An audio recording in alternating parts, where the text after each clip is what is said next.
Hello everyone, कैसे हैं आप सब। आई होप आप सभी मस्त हैं, स्वस्थ हैं। So welcome to all in Narela maths classes. Today we will complete 20 MCQs of class 10th और ये आपके ईयरली एग्जामिनेशन के बेसिक पेपर के 20 एमसीक्यूज हैं और यहाँ से आप अपना स्कोर चेक करेंगे और अपने स्कोर के बारे में मुझे कमेंट बॉक्स में बताएंगे। सो ज़्यादा देर ना करते हुए हम शुरू करते हैं। Question number 1, the perimeter of a quadrant of a circle of circumference 22 centimetre is. Options आप सभी के सामने गिवन है। सर्कमफ्रेंस हमें गिवन है। सर्कमफ्रेंस क्या होती है आपकी 2 पाई आर, वो आपको गिवन है 22। तो यहाँ से आप रेडियस फाइंड आउट कर सकते हैं। 22 अपॉन में 2 पाई, 2 से 11 पे कटा, सो 11 अपॉन में पाई। अब आपको क्या perimeter of quadrant find out करना है। सर्कमफ्रेंस बाउंड्री, सो क्वाड्रेंट के केस में इट मीन्स 1/4 पार्ट प्लस में 2r, प्लस में 2r। सो 2 से 2 पे, 2 से आपका 11 पे, 11/2 प्लस में 2 r है आपका 11 अपॉन पाई। 2 से जब आप इसे कट करेंगे तो ये आपका 5.5 हो जाएगा। 2 इंटू 11 22/7। क्लियर है। और इधर से आपका 5.5, ये 22/7 जब आपका ऊपर जाएगा 2 इंटू 11 7 अपॉन में 22, 11 2 22, 22 से 22 कट हो जाएगा। 7 में जब आप 5.5 ऐड करेंगे 12.5 सेंटीमीटर और ये आपका option number C. Clear. Second, a cone and cylinder have same height and same radius, the volume of the cone and the volume of the cylinder are in the ratio. तो हमें क्या करना है, radius और height हमें दोनों की क्या है, सेम गिवन है और हमें रेशो फाइंड आउट करना है वॉल्यूम ऑफ कोन और वॉल्यूम ऑफ सिलेंडर का। So volume of cone 1/3 pi r square h और यहाँ पे volume of cylinder pi r square h. So pi r square h से pi r square h cut हो जाएगा क्योंकि रेडियस और हाइट दोनों में सेम है। यहाँ पे आप रेशो का यूज करेंगे। सो 1/3 रेशो 1 और 3 जैसे ही उस तरफ जाएगा, या फिर आप मल्टीप्लाई बाई 3 भी कर सकते हैं। मल्टीप्लाई बाई 3 करेंगे आप, 3 से 3 कैंसिल, 1/3 आपका आ जाएगा और ये आपका option number B. Question number 3, the following table shows the marks scored by 23 students of a class. ये टेबल आप सभी के सामने है। The lower limit of the modal class. So modal class की हमें लोअर लिमिट फाइंड आउट करनी है। सो हाईएस्ट फ्रीक्वेंसी हमारी 8 है और इसकी मॉडल क्लास की लोअर लिमिट हमारी 30। सो ऑप्शन नंबर सी आपका क्या हो जाता है, करेक्ट हो जाता है।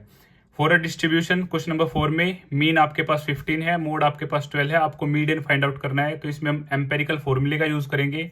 3 median is equal to 2 mean plus mode. So 3 median हमें फाइंड आउट करना है तो इसे एज इट इज रखेंगे। 2 मीन आपके पास 15, मोड आपके पास 12। सो ये आपका 30 प्लस में 12, ये 3 मीडियन सेम। सो 42 अपॉन में 3। जैसे आप इसे कट करेंगे 3 1 जा 3 4 जा, सो मीडियन आपका क्या हो जाता है 14। ऑप्शन नंबर सी आपका क्या हो जाता है, करेक्ट हो जाता है। अब हम बात करेंगे क्वेश्चन नंबर 5 के बारे में। A pair of a dice is throne simultaneously, let E denote the event that the sum of numbers obtained on both dice is at least 9. The number of outcomes in favor of event E is at least 9, कम से कम 9 और ज़्यादा से ज़्यादा जो भी possible है आपका वो काउंट होगा। तो इसमें डबल डाइस में आप जान सकते हैं 1 1 1 2 लेके 1 से 6 तक, 2 1 2 2 2 6 तक, सेम 3 4 5 और 6। तो आपका सम या तो 9 हो या 9 से ज़्यादा हो। एटलीस्ट के केस में या तो 9 हो या 9 से ज़्यादा हो। सो आपके केसेस देख लेते हैं यहाँ पे। फर्स्ट केस आपका होगा 3 6 का, उसके बाद आपका 4 5 का होगा, 4 6 का होगा, 9 या 9 से ज़्यादा, 5 4 का होगा, 5 5 का होगा, 5 6 का होगा और यहाँ से 6 3 का होगा, 6 4 6 5 और 6 6 और सारे 9 से कम होंगे। सो 1 2 3 4 5 6 7 8 9 10। सो ऑप्शन नंबर सी आपका क्या हो जाता है, करेक्ट हो जाता है। क्वेश्चन नंबर 6 में आपको पी गिवन है 2 3 3 रेज़ टू द पावर 2 5 और क्यू है आपके पास 2 रेज़ टू द पावर 2 और 3 raise to the power 3। So LCM आपको फाइंड आउट करना है। सो हाईएस्ट 2 यहाँ पे भी है और 2 यहाँ पे भी है। सो हाईएस्ट ऊपर है 2 रेज़ टू द पावर 3, 3 यहाँ पे भी है, 3 यहाँ पे भी है, ज़्यादा बार नीचे है और 5 अकेला है, हम इसे भी काउंट करेंगे। तो ये आपका option number D. Question number 7 में 3n where n is a natural number can not end with the digit. So 3 की जगह आप n की जगह आप 1 पुट करेंगे, 3 पॉसिबल है, 3 रेज़ टू द पावर 2 3 3 जा 9, लास्ट डिजिट 9 पॉसिबल है, 3 raise to the power 3 3 into 3 into 3, 3 3 9, 9 3 27, so last digit 7 possible है। सो 5 पॉसिबल नहीं है, कैन नॉट पूछा था, सो ऑप्शन नंबर बी यहाँ पे हमारा क्या हो जाता है, करेक्ट हो जाता है। Question number 8, a prime number has exactly 2 prime factors, exactly 1 prime factor. So option number B आपका क्या होगा, करेक्ट होगा, एग्जैक्टली 1 प्राइम फैक्टर, क्योंकि मान लेते हैं 2 एक प्राइम नंबर है तो इसके फैक्टर 1 और 2, 3 है, 1 और 3, 5 है, 1 और 5 और 1 neither be prime nor be composite, तो एक ही क्या होगा, साथ वाला प्राइम होगा, exactly 1 prime factor. Question number 9, the system of linear equations given by x is equal to a and y is equal to b। तो कंडीशंस आपके सामने गिवन है, तो ये जो आपका ग्राफ होगा ये मैं आपको ड्रॉ करता हूँ। x के केस में ये क्या होगा, बिल्कुल पैरेलल जाएगा y के, और y के केस में ये क्या होगा, x के पैरेलल होगा। सो यहाँ पे x is equal to a और y is equal to b। यहाँ पे आपका क्या है, ये इंटरसेक्ट कर रहे हैं, यूनिक सॉल्यूशन होगा, और सॉल्यूशन एग्जिस्ट कर रहा है तो consistent with the unique solution, option number A आपका क्या हो जाता है, करेक्ट हो जाता है। अब हम बात करते हैं क्वेश्चन नंबर 10 के बारे में। इफ x प्लस 1 का whole cube is equal to x cube plus 1 is expressed as a quadratic equation in the form px square plus qx plus r is equal to 0, then the value of p minus q plus r is options आप सभी के सामने given है। तो जैसे ही आप इसे open करेंगे a प्लस बी का होल क्यूब, सो एक्स क्यूब 1 का क्यूब 3 इंटू एक्स इंटू 1 और x प्लस 1, और इधर से x cube plus 1, x cube से एक्स क्यूब आपका कैंसिल हो जाएगा, 1 की पावर क्यूब 1, इधर से आपका ये 3x स्क्वेयर हो जाएगा, 3x इज इक्वल टू 1, 1 जैसे इधर आएगा पॉजिटिव या पॉजिटिव कट जाएगा, सो 3x स्क्वेयर प्लस 3x, इधर आपका कुछ नहीं है अब 0, सो इज इक्वल टू 0 रख लेते हैं। अब जनरल फॉर्म के अकॉर्डिंग p है आपका 3, और यहाँ से q भी क्या है आपका 3, और r क्या है आपका 0, तो पुट करते हैं 3 माइनस 3 प्लस में 0, 3 माइनस 3 0 प्लस 0 आपका क्या आ जाता है 0, और a ऑप्शन नंबर ए यहाँ पे हमारा क्या हो जाता है, करेक्ट हो जाता है। इफ पॉइंट a और 2b is the mid point of the line segment joining the points 3 5 and -1 then A B is equal to. तो ये काफ़ी इजी क्वेश्चन है आपका, यहाँ पे 3 है, यहाँ पे 5 है आपका, ये -1 और मिड पॉइंट में आपके ये a और 2b क्या है, कोऑर्डिनेट्स गिवन है। तो मिड पॉइंट के केस में आप सभी जानते हैं x1 y1 x2 y2 और ये x y।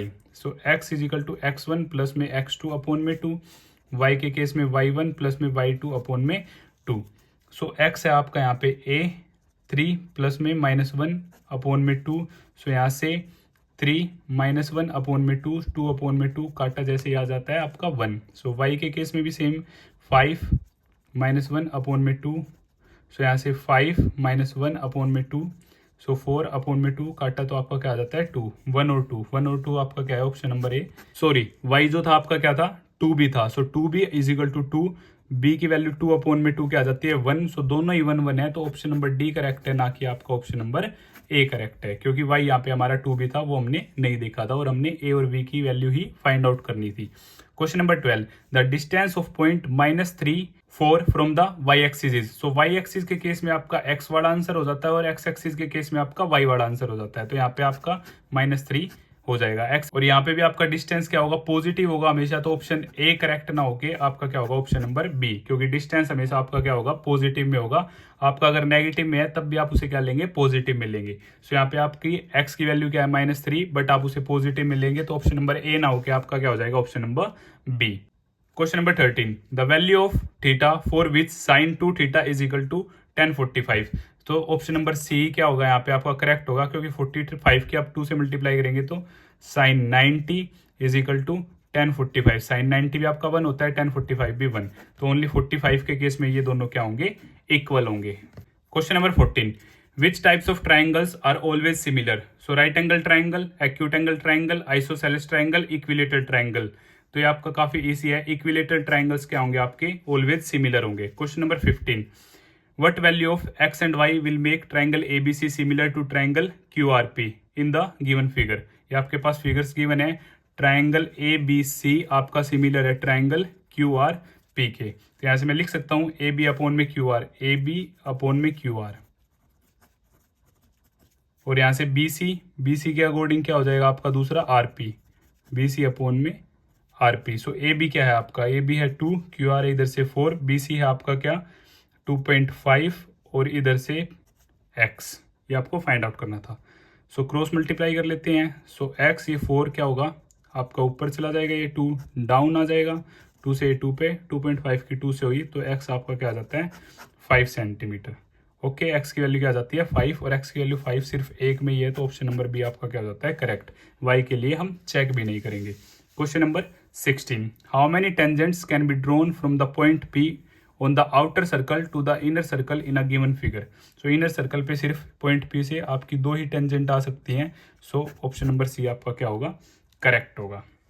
Question number 17, in the given figure the angle of elevation of point A from point C is, point C से पॉइंट ए की तरफ। सो एंगल ऑफ एलिवेशन हमें बताना है तो इसे मान लेते हैं थीटा, टेन थीटा परपेंडिकुलर है आपका, perpendicular upon base perpendicular 2 upon में 2√3, 2 से 2 कट गया। सो टेन थीटा ये आपका 1/√3 आ जाता है और 10 के केस में जो 1/√3 होता है वो होता है 10 30, थीटा थीटा कंपेयर कर लेते हैं। So theta is equal to 30, option number A आपका क्या हो जाता है करेक्ट हो जाता है।